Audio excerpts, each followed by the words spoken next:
Good evening, everybody. Thank you so much for joining us tonight for the webinar, Beating the Job Search Blues. My name is Mariana Vladetic with Ivy Exec. I would like to say a few words about our presenters. John Manni is a doctor of education and a psychologist. He has been in private practice over 30 years, and he is a highly skilled at analyzing disruptive thought and behavioral patterns and developing strategies for change. Early on in his career, he served on the faculties of Temple and Lehigh Universities, and his activities have included research and writing for referee journals, as well as the development and delivery of workshops for mental health professionals. Doug Barton is a co-workshop presenter with John. He is a living example of how not to let unemployment beat you down. So once after having lost a job, he acquired new skills, which ultimately led to his founding of a multi-million-dollar company that employed as many as 150 people. So with that, I would like to hand it over to John and Doug. Good evening. I'd like to start by pointing out a caveat, in a sense. This is my first webinar, and although I've really conducted hundreds of workshops and even some keynote addresses, I've never presented just staring at a computer screen. I like presenting to an audience because I've learned to rely heavily on reading the body language and the messages that the audience sends to me. So tonight I'm at a bit of a loss without that feedback. However, my partner Doug has agreed to serve as my live audience, and we welcome your questions, and I'll try to really keep up with them and respond to them. We define ourselves in many ways. We think of ourselves as a son or daughter, a wife, a mother, or a husband. An important piece of how we define ourselves is really our work.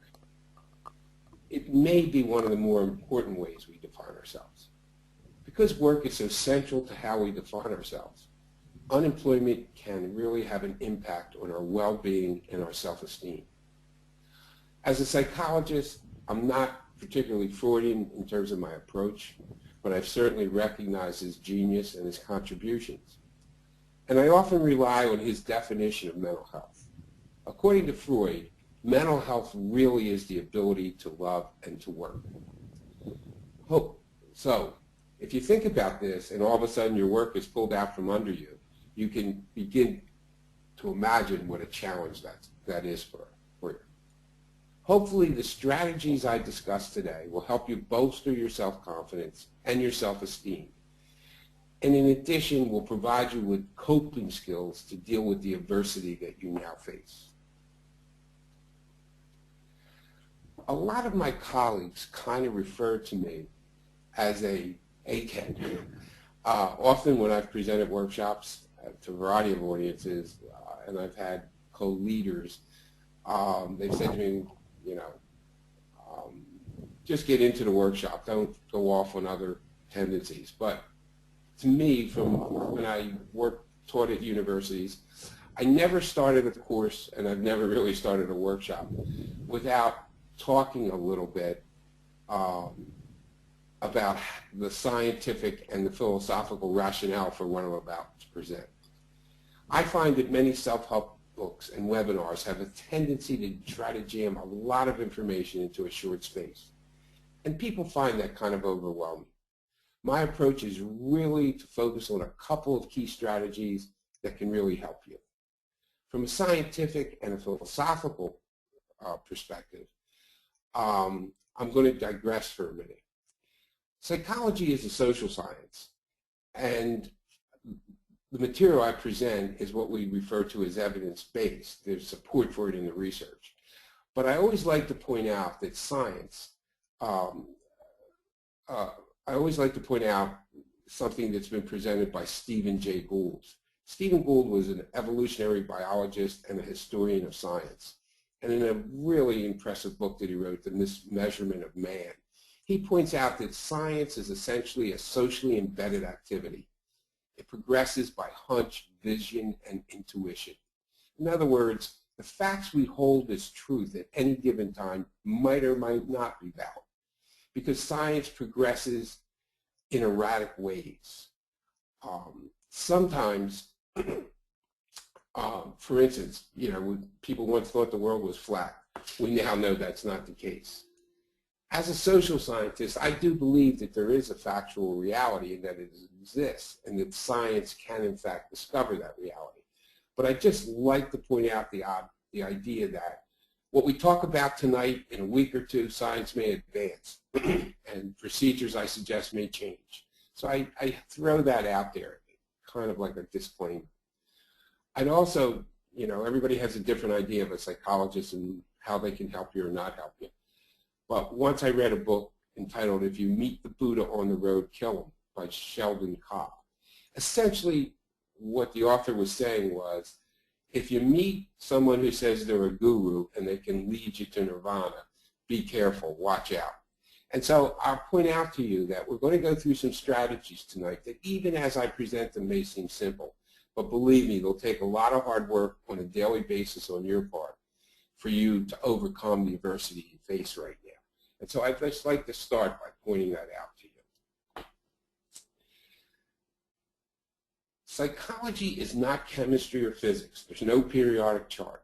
There's no unifying theory of personality and behavior. In fact, in psychology, we have schools of thought. And sometimes these schools of thought, I think, act like religion and go about proselytizing. However, over the years, what we've really learned is that certain strategies are effective with certain symptom pictures. For instance, if you said to me you have a phobia, I'd recommend you see a behavioral psychologist. The strategies that I'm going to present tonight are drawn from psychology and education, and they are all evidence-based. By that I mean there's repeated studies that support their effectiveness. Another point I always like to make about psychology is, what does psychologists do? APA, the American Psychological Association, has something like 50 divisions.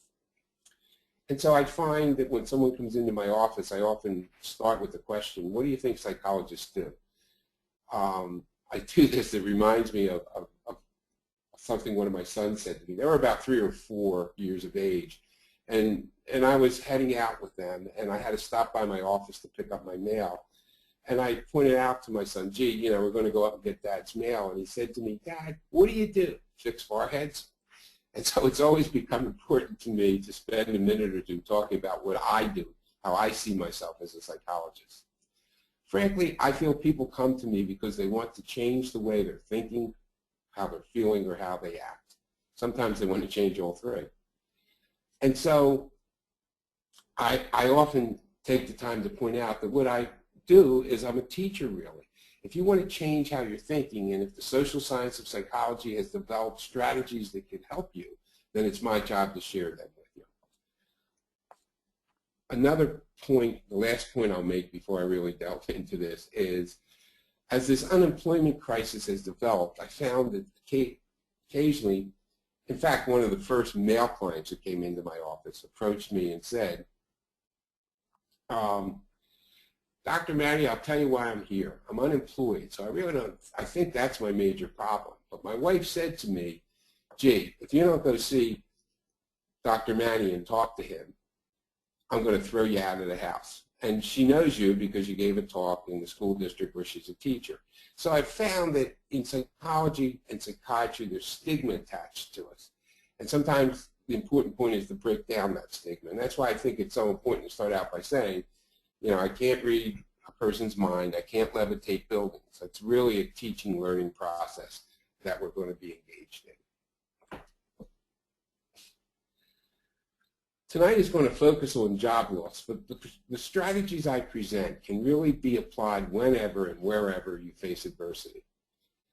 It might be that you are employed. Maybe you hate your job. Maybe you don't like your boss. I hope today's presentation can help you cope with a variety of situations that you find adversive.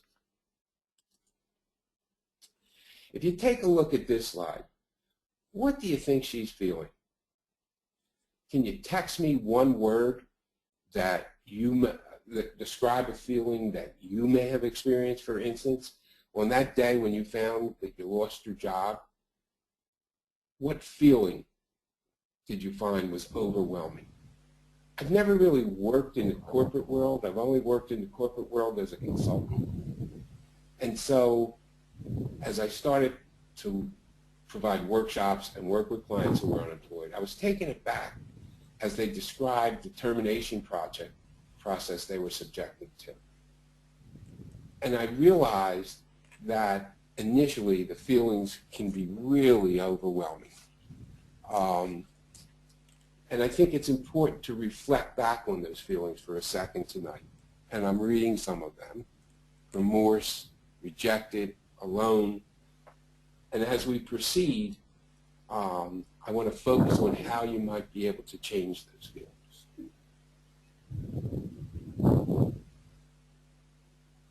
When an event occurs, such as you're called into an office and told that unfortunately they had to terminate your position and provided with a box to pack your things up and asked to leave, when that event, any type of event occurs, you immediately begin to evaluate. You might be saying things to yourself like, this is horrible, this is terrible, I'll never get another job, this is so unfair. Our evaluations, when they occur, are sometimes accurate, but sometimes they're inaccurate. And these evaluations can influence how we feel and ultimately our behavior or actions. These initial evaluations are really instantaneous. I'm thinking of a book I've recently read entitled Thinking Fast and Slow. The author's name is Kahneman, Kahneman. If you're interested in errors of logic and thinking, it's a great book to read. He's a psychologist who surprisingly has won a Nobel Prize in economics. But he talks about two modes of thinking. He refers to System 1 and System 2. System 1 is really reflexive thinking. It's instantaneous. System 2 is the more logical thinking. And unfortunately, sometimes with System 1, with this kind of reflexive thinking, we often come up with thoughts that are not really valid, that are in fact illogical. And I think that underlies our initial evaluation of events and lead us to thoughts like, I'll never get another job. How will I ever tell my family and friends? As I'm reading some of the feelings that you text to us, to me, the event occurs and you begin to evaluate it, and it's not unusual for you to be hit with an emotional storm. You feel numb, anxious, panic, anger. These are the feelings that some of you actually text to me, but they're feelings I've heard often in my workshops and with clients.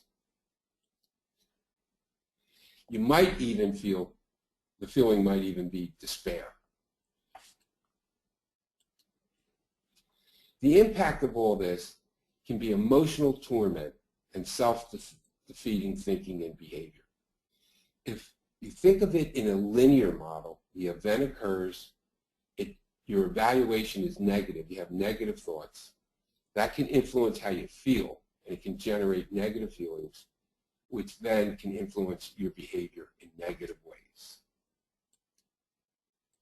I always like to point out at this point that you are not the enemy. Your old company is not the enemy. Despair is the enemy. It took me a long time. I was in my 40s before I learned this lesson. But what I've learned is it is not whether you fail or not. It's how fast you pick yourself up and try again. The German philosopher Nietzsche said in something like 1895, "What doesn't kill me makes me stronger." And so recently I read a book entitled Rebounders, How Winners Pivot from Setback to Success by Rick Newman. And what Rick Newman really, what he's done is he's reviewed historical figures like Ben Franklin, George Washington, Thomas Edison. For instance, George Washington had never won a battle before the Revolutionary War, and he didn't win a whole lot of them during the war. But believe me, failure never stopped him. He also interviewed John Bogle, the renowned founder of Vanguard. What he learned is that some people are what he calls rebounders. They learn from failure. And the important points about that is he found that rebounders accept responsibility. They do not engage in a blame game. They move forward using the knowledge they gained from their failed experience. Psychologists talk about this as resilience. And resilience is your ability to deal with adversity. And resilience can be improved, it can be trained. In my own personal life, I can tell you there was a point when I was in my 40s when I was approached about a project. I engaged in it, worked a whole year while I was running my private practice, trying to start this new business endeavor, and it failed miserably. At about the same time, a previous student of mine was approaching me to join with him in another project, and I put him off. And after this project failed, I really, while I conducted my practice, but I sat around sucking my thumb, feeling sorry for myself. Eventually, I did meet with this other psychologist. We did develop a proposal, which led to a successful business, which lasted for over 20 years, was very socially rewarding, and in many ways, and financially rewarding.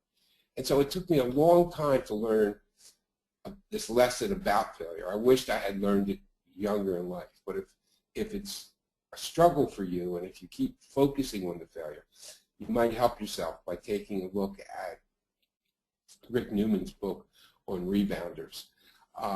It is important to just not dwell on the failure, but to move forward as quickly as you can. If we're going to forge ahead, the three areas we're going to look at: you need to examine your thinking, your emotional state, and your actions. First question I have for you is, can you influence how you feel? And the answer is absolutely yes. And here's the model I'm going to propose. You'll see up there thinking, emotions or feelings, and actions. I have the word actions there. Psychologists talk about behavior, and behaviors are anything you can see and count. Feelings, I think that's self-evident. Before we proceed, I'm going to present you all with a mental math problem, which I want you to do in your head. And then, after this little experiment, we'll talk about that. So I'm going to give you a math problem. Try to do it in your head right now. 2 times 2 plus 1 times 2. I'll say it once again. 2 times 2 plus 1 times 2. Of course, the answer is 10. The big question is, what did you say when I said 2 times 2? I'm betting that what you said was 4. And when I said plus 1, you said 5. Because for our purposes tonight, thinking is essentially self-talk. We walk around talking to ourselves all the time. Our thinking can be productive. Sometimes it can be counterproductive. Now, there's other types of thought. For instance, when you dream, you think in images. But for the purposes of tonight's presentation and the strategies I want to help you with, think of thinking as talking to yourself.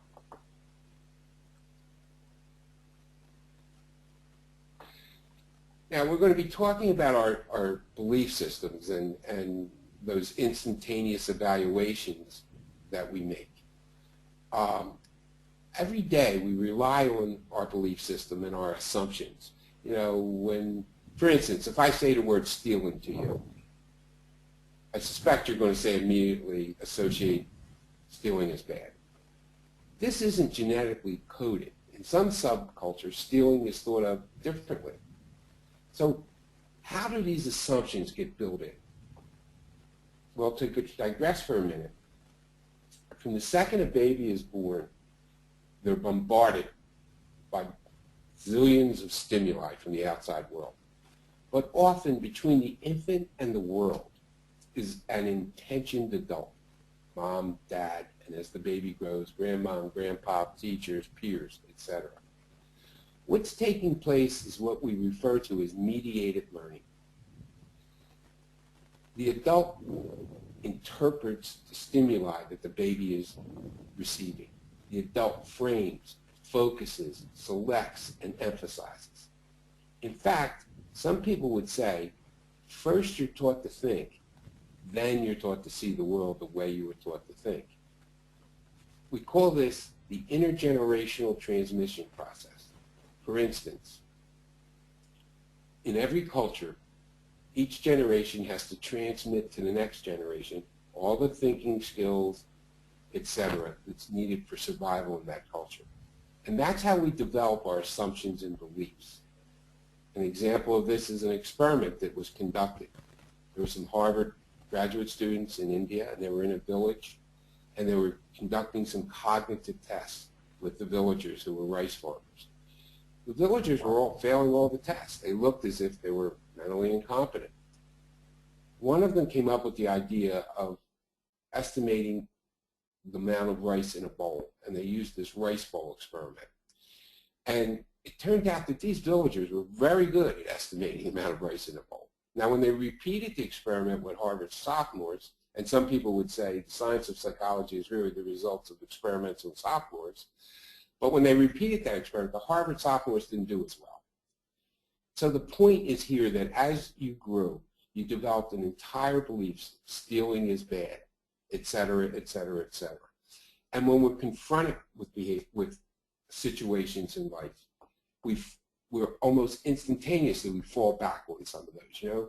Every time you meet a new event, you can't run through the scientific method. You have to rely, like you see a red light, you know it's time to stop. You see the yellow light, you got to be cautious.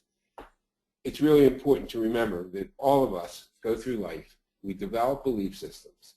Some of these beliefs are rational, but sometimes the beliefs that we have developed just aren't true. They're not rational, they're not logical, and they're not going to help us. I'll give you an example. Some people are perfectionistic in their thinking. They believe everything is black and white, all or nothing. Once I had a teenager walk in the office, and she was in 9th grade and had started a new school. And I knew her, and I hadn't seen her in quite a while, but her mom had called and said, gee, I think Joy needs to come in and chat. Luckily, my protocol is sometimes I bring parent and child in initially to talk for a few minutes before I separate the two. But Julie walked in, sat down, her mom sat down, and I said, Julie, how you doing in your new school? She had just started 9th grade in a private school. She said, terrible. I had an algebra test today. I just did horrible. Now, her mom jumped in and pointed out that Julie got a 91 on her algebra test. That's what I would call her belief system is such that she either got 100 or she failed. You yourself may know some perfectionistic people. Sometimes it's very difficult dealing with them, working next to them, or even living with them. But it's an example that's all of us have some beliefs which are irrational and which are going to influence the way we feel about things and how we behave in kind of negative ways. To sum this up, I often have thought about a new business, and that's to sell T-shirts that say, don't always believe what you think, and bring them to my workshops. I think it's important to have that in your mind as you proceed through these times. Let me give you some other examples of negative beliefs. Some might believe nothing ever goes right for me. I'm never lucky. I'm a loser. I'm out of work. I have to be a loser. I'll give you another perfect example. I do not see myself as a lucky person. I'm not a gambler. I don't play cards for enjoyment.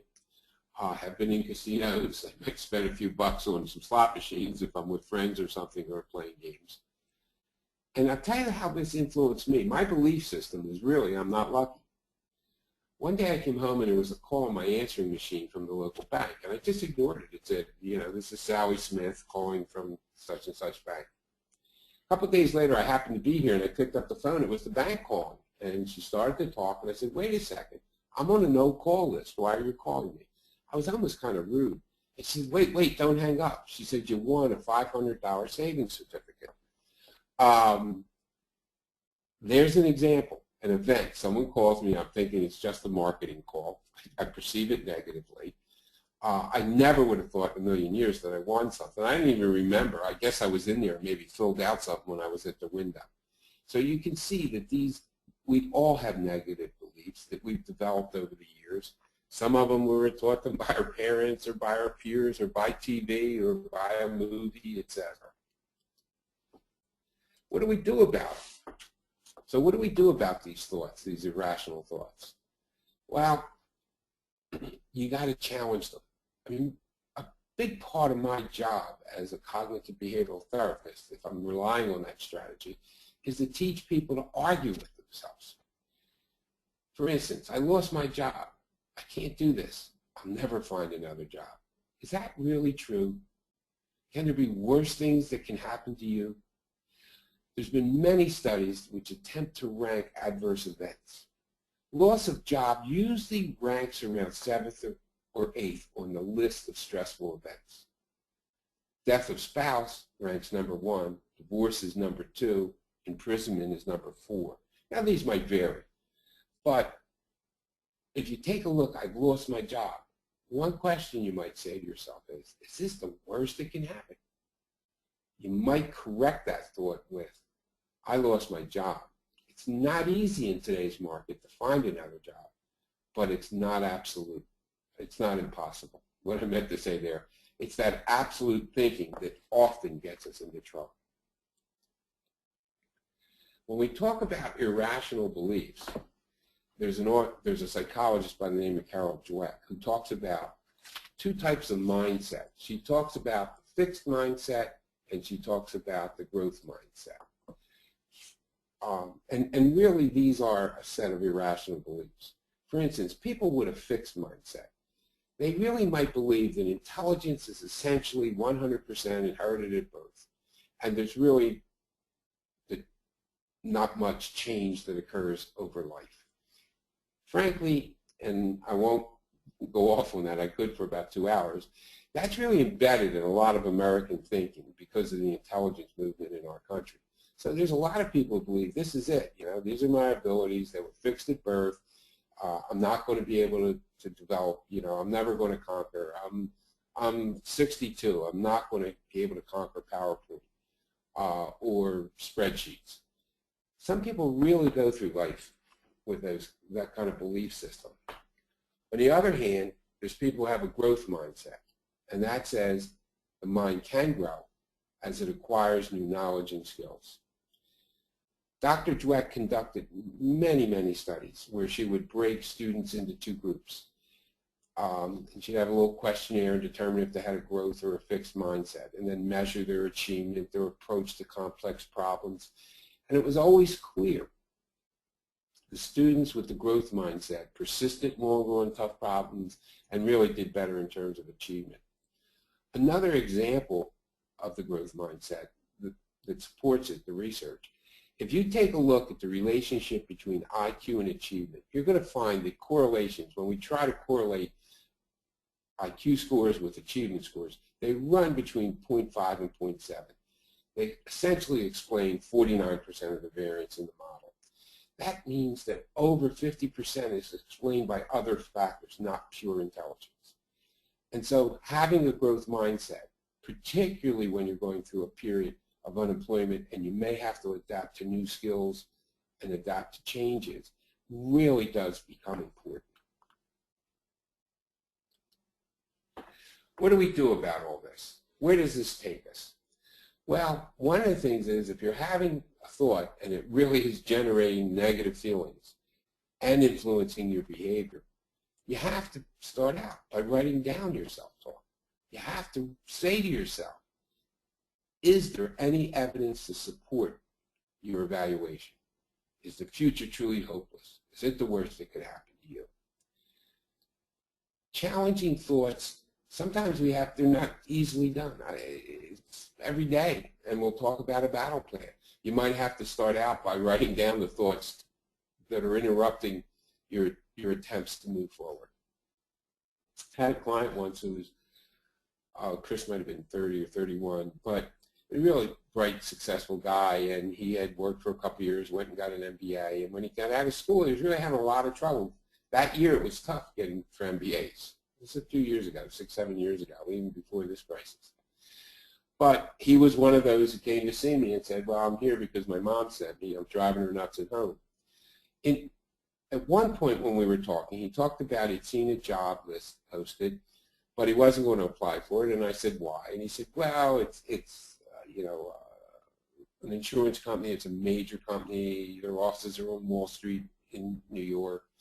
And they're not going to be interested in me. I went to the University of Indiana, the Kelley School of Business, and they're going to be looking for an Ivy League graduate, like from Harvard or Columbia. You know, we got into a big discussion that night. As I said, sometimes my job is to argue with clients. But somehow I did convince him, or at least I hoped I had, to at least apply. Well, this is the way the story truly worked out. He did apply, and he did get an interview. After that interview, he was sure he wouldn't be selected for the position. But guess what? He was selected. Chris and I stayed in touch for a couple of years. He was very successful and did very well. But his belief system was, gee, I don't have a shot at this job because I didn't go to the right school. Frankly, it turned out that that company was looking to diversify their employees, to pick new employees who came from schools across the country. It comes down to, is there any way to turn this lemon into a lemonade? For instance, if you're unemployed, maybe it is a time when you can get your financial records together or drive the kids to school or pick them up from school. An example, you know, I was doing a workshop, and a gal who was in there who was unemployed pointed out that she would wake up every day so depressed it was hard to get out of bed. She was a single mom, and she had shared with us that she had a daughter. And she started to talk about that. And one of the participants leaped up and said, why don't you get out of bed tomorrow and make breakfast for your daughter? And she did. She reported that just getting out of bed and making breakfast for her daughter started to help her to feel better.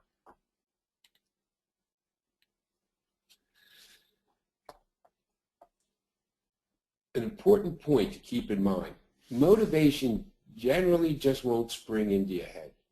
Actions lead to feelings of, excuse me, I'm ahead of myself. Let me go back.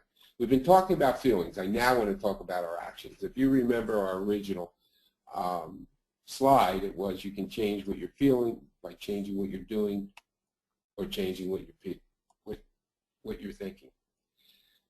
So if you change your actions, it will begin to impact on your feelings. For instance, sometimes when I'm working with a client, it's harder for them to change their thinking. I concentrate on getting them to change their actions. And this becomes really important because a lot of clients have said to me, they see looking for work as a full-time job, and I know a lot of coaches say that. And I often think, can you spend every spare moment looking for work? I don't know how realistic that is. And a lot of participants have come to me and have said, I feel guilty if I take any time off from looking for a job. On the weekends, I feel guilty doing something with my wife or kids. Actions can influence feelings. And I often suggest that you vary your actions, not only job search type activities, but also pleasant activities. Engaging in pleasant activities can really improve your mood. For instance, I'm going to take a second and challenge you to write down, just take a second and write down 5 inexpensive activities that you would enjoy.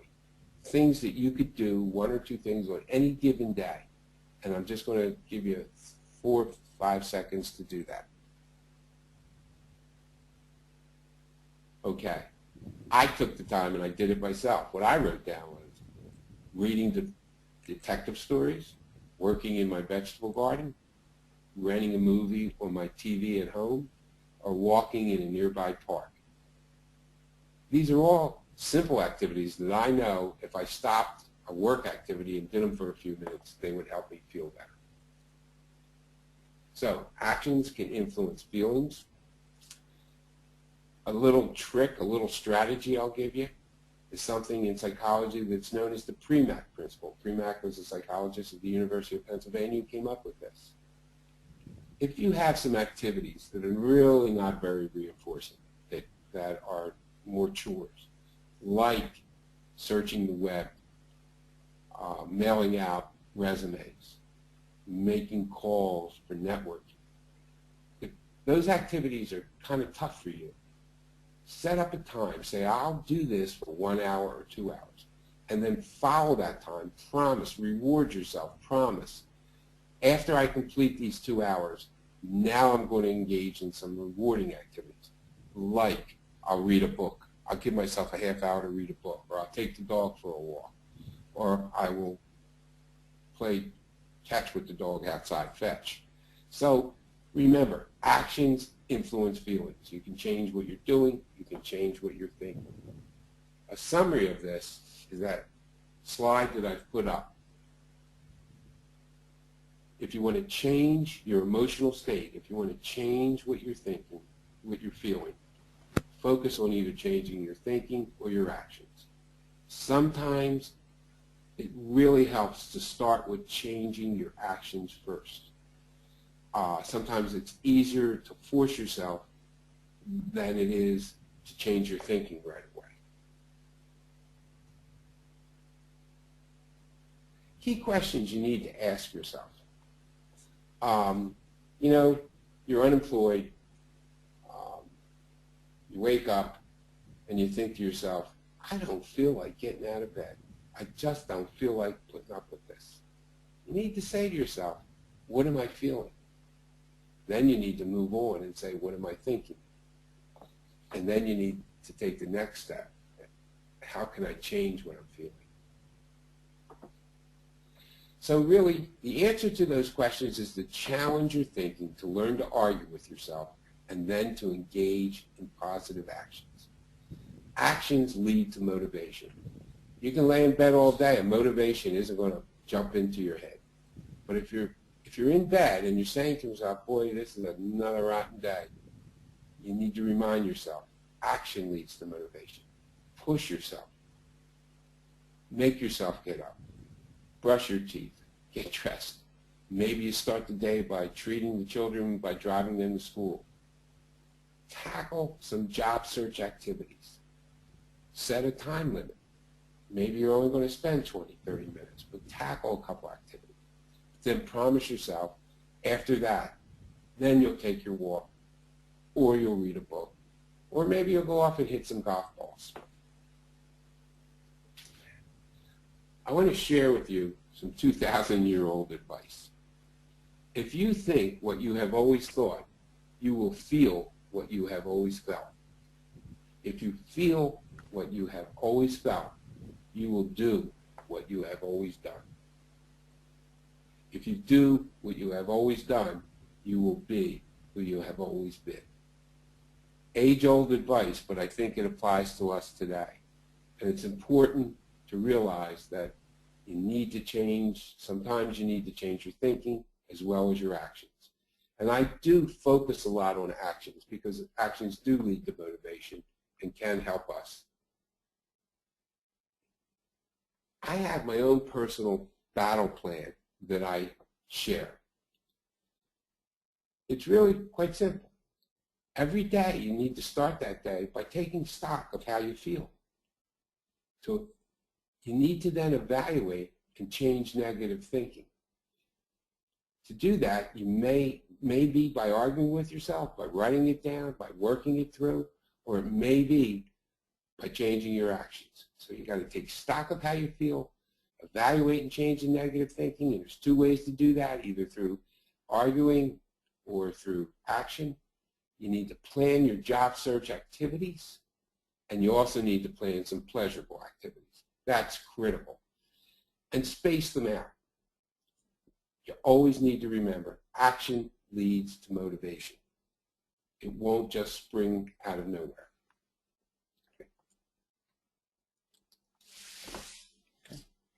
Okay. One of the things you face right now is change.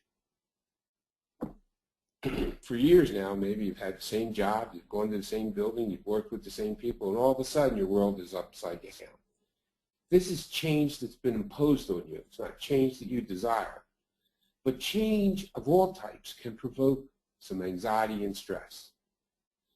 For instance, have you ever moved? I've never moved. I've moved like 3 or 4 times, but each time I've moved, the first day or two, I've sat down and said to myself, why did I do this? Because it's turned my world upside down.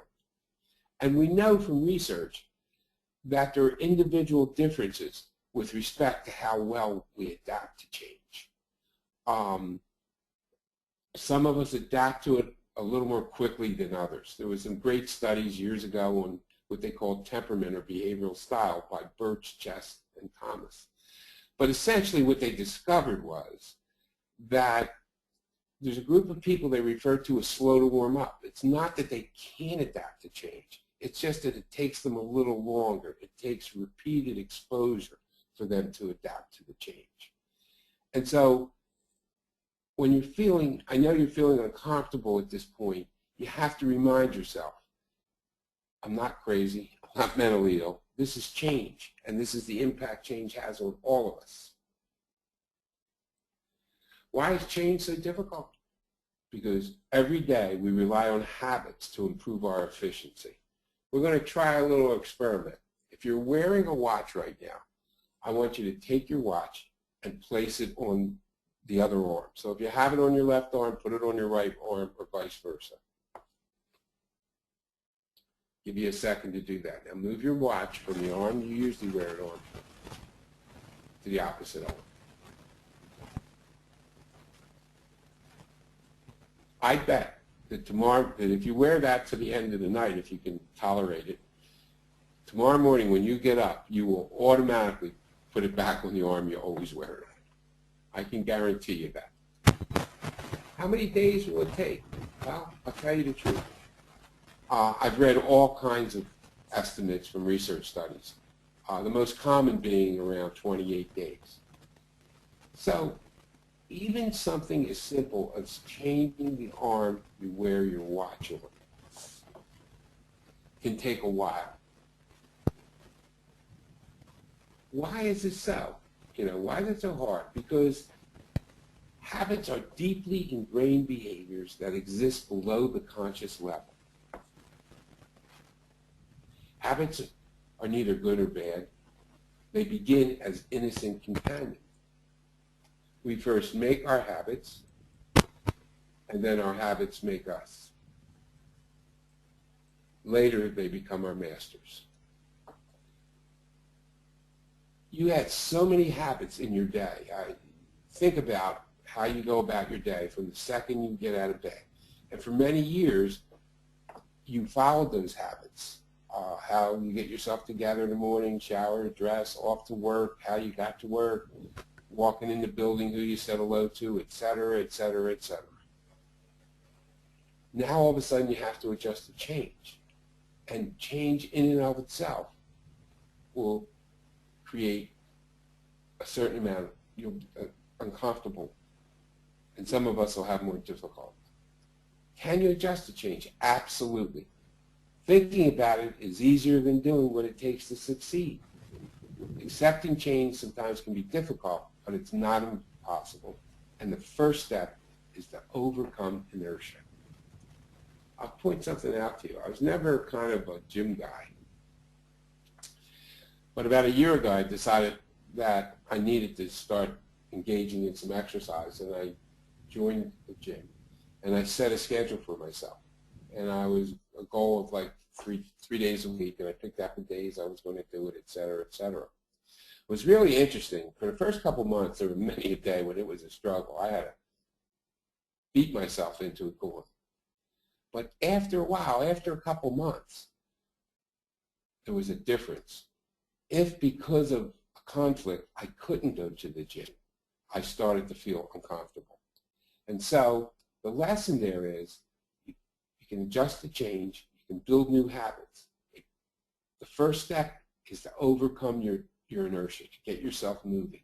After a while, you can build them as we build many steps. John, we have some questions that have cropped up.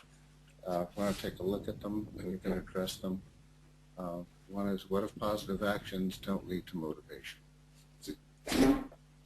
It's a good question. I think what you have to do is try to vary your actions. I'm not sure what actions you had in mind at the time, but if you force yourself to work on the computer and you finish that work, and you still feel like, boy, that wasn't, I do this every day. It's not getting me anywhere. then maybe you want to fall back on that principle I mentioned, the Premack principle. Maybe you want to work for those 2 hours and then do something that's pleasurable. And maybe those actions will help you move forward. The issue is to vary the actions you engage in. And then there's another question that says, what happens if I never get used to the change, even with all the hard thinking and motivation, all hard thinking, motivating, and actions? You know, if you have in mind the change, like here I am unemployed, I really don't want you to ever get used to that. I'm hoping, though, that in terms of change, which, like now I have a new job, but it's new employee, it's new fellow employees, it's a new boss, I have to adjust to new demands and expectations and goals. That I would say to you, you show up every day. Showing up is 90% of the game, as Woody Allen said. You show up every day, you'll get used to it. The situation, I'm unemployed. I don't know that I'm ever going to be happy with that. I really don't want you to be totally happy with that. And remember, my goal tonight is not to make, there's no way I think I can, and there's no guru around here who's going to be able to make you feel good about being unemployed. That's not the goal. Mm-hmm. The goal is really to focus on what are some coping skills you can use to fight off sinking down into negative areas and to help you cope every day.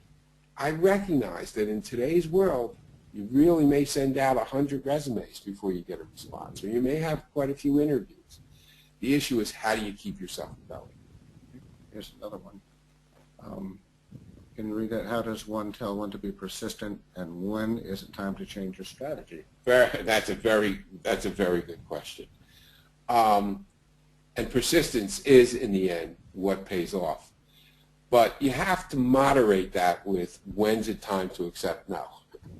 And so, you know, if you've interviewed and you sent them a thank you note, you haven't heard anything, and you send another note, and then there comes a point where you have to once again moderate your attempts and say, okay. The other issue is when you talk about persistence, if you've decided, you know, one of the things is to evaluate, this is what I did for a living all these years, but what's the situation today? Does that job still exist? What's the competition like?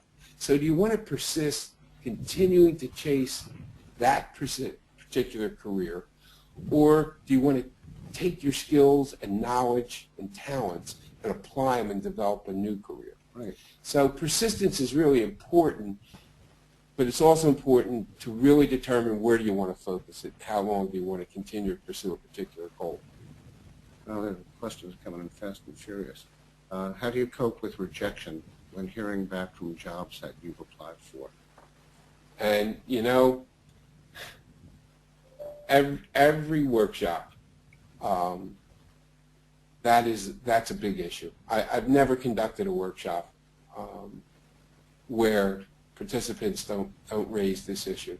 Rejection isn't fun. And I don't know anyone who really likes rejection. When I look at rejection, and I apply it, let me give you an example how I apply it. I approach it as I've learned to approach failure. I took a job teaching. Actually, I was teaching at Lehigh University. I was a new assistant professor. And I had two friends visit me, and I was showing them my program. I was the coordinator of the school psychology program, et cetera. And they were both professors at Temple University. And in the midst of our discussions and lunch, they said, you know, you're going to have to publish. Have you been publishing? And I was quiet, and they said, well, do you have anything, you know? And I said to them, I said, you know, in fact, I completed a study, and I submitted it to a journal, and it was rejected. And I told them the journal, and they knew the editor, et cetera, and what the study was about. And they thought, actually, that there was a political reason why he rejected it. So they said, where's this study? And I said, it's in my drawer. And they said, what's it doing in the drawer? I said, well, I just got fed up and hid it. And they said, can we read it? I said, sure. And they said, give us a few minutes. And they walked to another room and sat and read it, came back in. They said, if you'll put us on as co-authors, and we submit it to different journals, will you put us on as co-author? I said, absolutely. Now, that was rejection, and I didn't handle rejection well. And in those days, I hadn't studied and learned a lot about failure. But I just hid that article in a drawer, and it was important at that point in my career to publish it. They took the article, and within a week, had submitted, broke it in half, submitted it to 2 journals, and I ended up getting 2 articles with me being the major author. Rejection comes down to seeing it almost as failure. Okay, how fast, what can I learn from this? And how fast can I pick myself up? There were those 2 instances in my life that are seared into my cortex. I would have forgotten about that article, never resubmitted it anywhere, never would have talked about it because I was embarrassed by it. But because my 2 friends said to me, can we take a look at it? And they had a particular reason why they thought it had been rejected. And they were right. And I ended up with 2 positive publications. Another excellent question. Any suggestions to keep you from comparing your success to the success of others, like people who also were looking for a job but found one faster? Very, very. Boy, does that get us in a lot of trouble. You know, I'll tell you what I found works in life for me. And it's hard work and a little luck. And I think that when you look at others, if you're unemployed and it's a point that I didn't put in, I could give you about 10 hours of workshops on this. A big piece for the unemployed is not to allow themselves to become socially isolated. A major, major assault on people that are unemployed is they tend to withdraw and become socially isolated.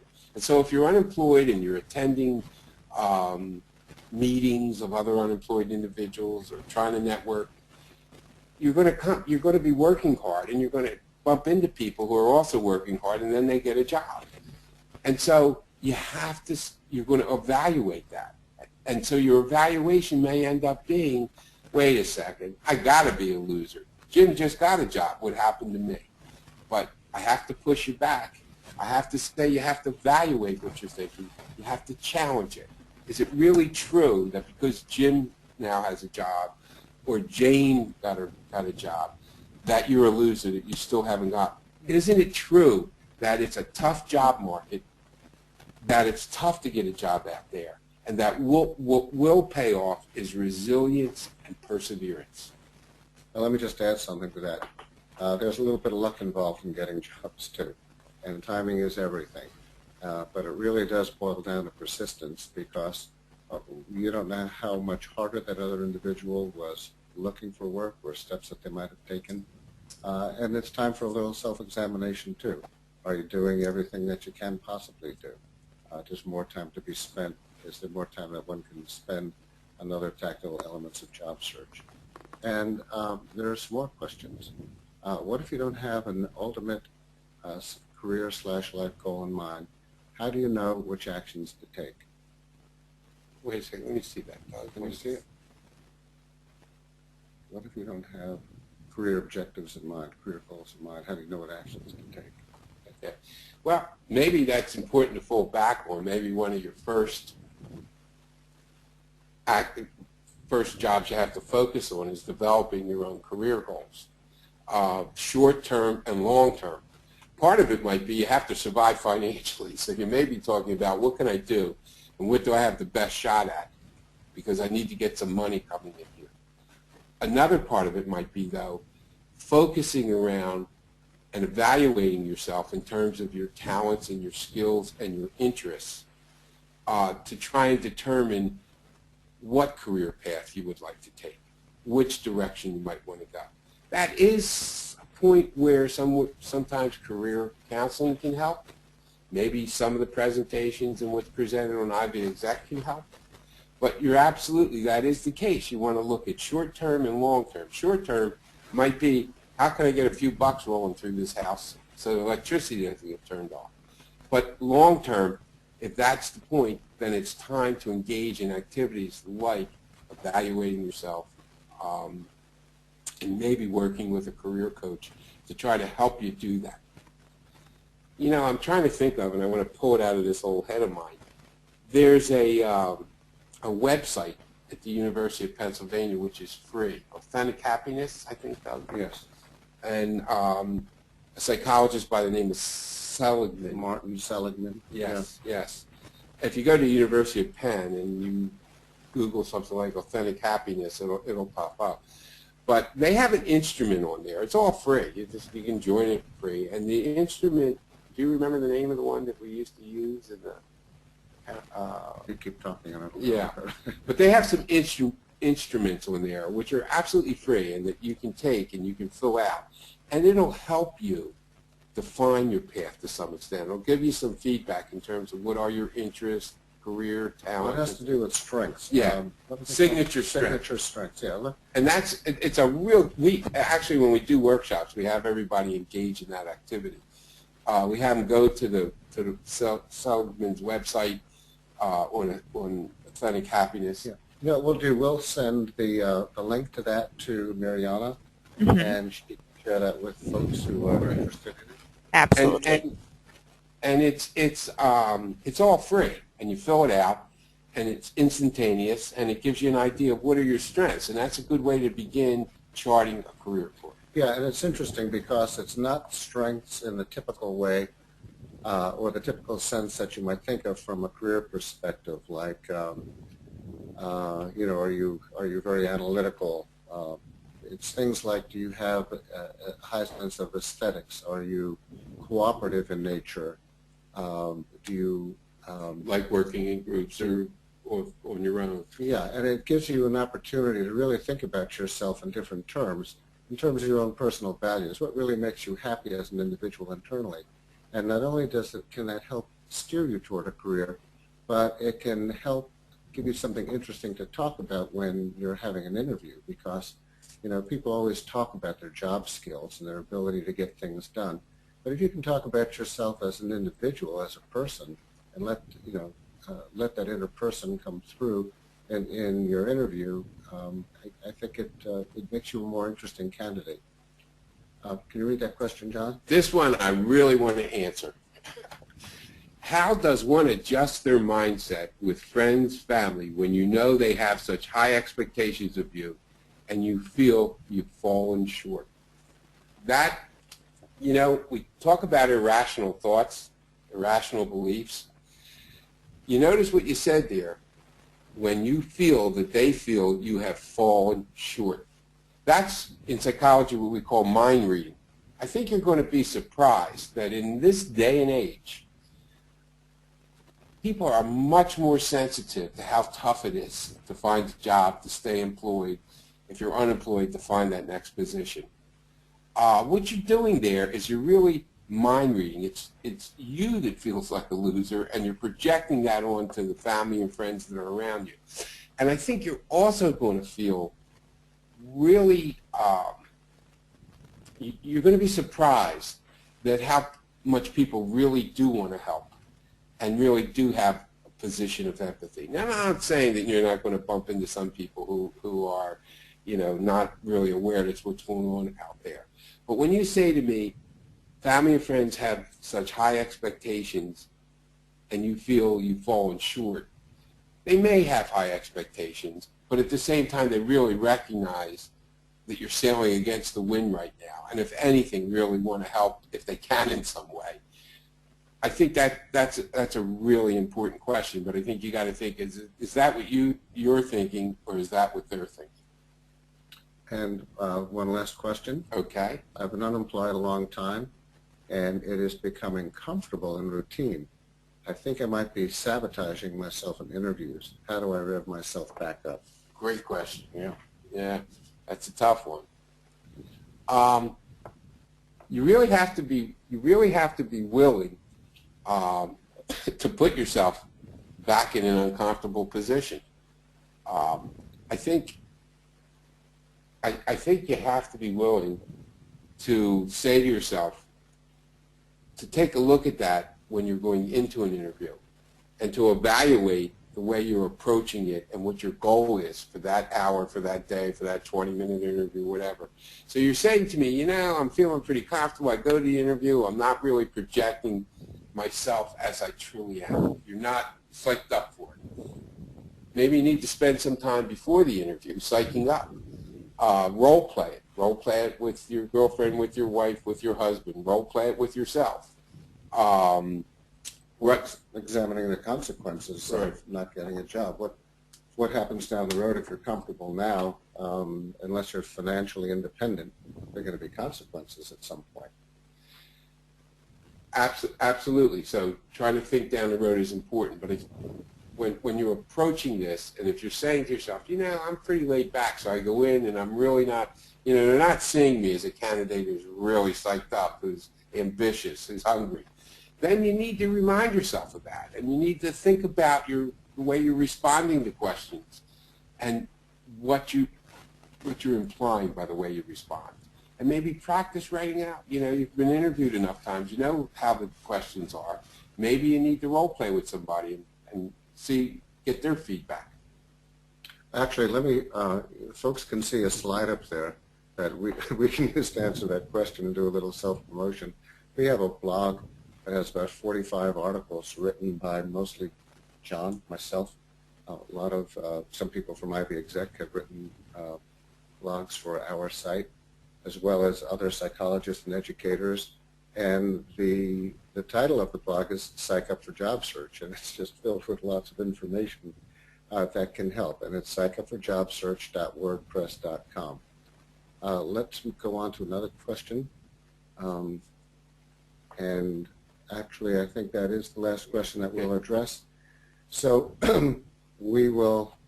Well, we want to take a minute to do a quick. Let me just close this. Okay. And just reference our book. That will be helpful as well, John. Yeah, I'll just put up a book. It's on Kindle. It will eventually be paperback, etc. It's $2.99. It's How to Stay Up in a Down Job Market, Survival Skills for the Unemployed. So right now, if you can go to Kindle, type in John Manni or the title, and download it. And as I said, it's $2.99. What's interesting is it's not a book to make money. It's really to try and convey the kind of ideas we have. If you buy the book on Kindle, it also then gives you access to our website. And our website is built to reinforce the skills. Like in a 1 hour presentation, I mean, it's really difficult to really pound away at the things.